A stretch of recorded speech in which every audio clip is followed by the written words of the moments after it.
I'm pretty sure just about every order we get is an emergency to some degree or another. If anything, the word has kind of lost some of its meaning to me over the years.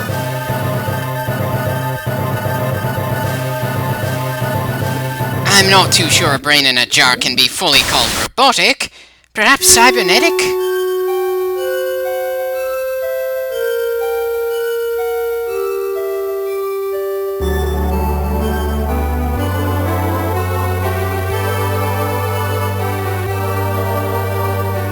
Been meaning to get into the Metroid series, it's just that my biggest issue was figuring out what order to LP them in. Think we're gonna start off with the 2D games first, though I'm absolutely gonna be skipping the original Metroid and the original Metroid 2. As much fun as I have working with Samus, I'm not really a fan of the fact that the first two games didn't bother giving us a map to work with. Funny how I don't really give a damn about the graphics or the iffier control schemes in the oldest games, but something as simple as having a map is a deal breaker for me.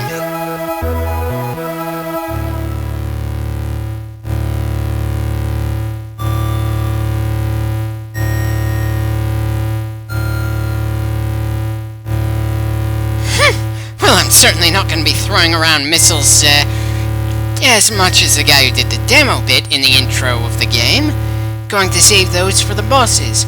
And just what made the guys who made this game decide what footage to use for the intro anyway?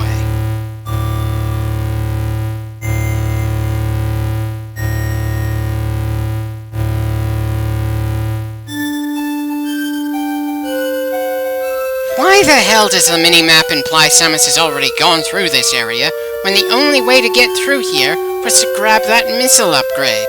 I get it, it's showing some of the things we're going to be capable of later on in the game, but since a major part of this series is exploration, and it's not like the demo is showing off any of the major fights in the game, about the only thing I've managed to gather that would seem especially interesting to a new player here is the fact that destroyed blocks can come back after a certain period of time.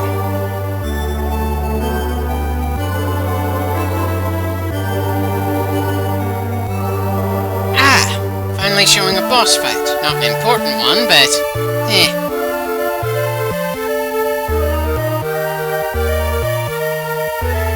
Definitely not the way I'll handle that fight, but I'm looking forward to reaching it nonetheless.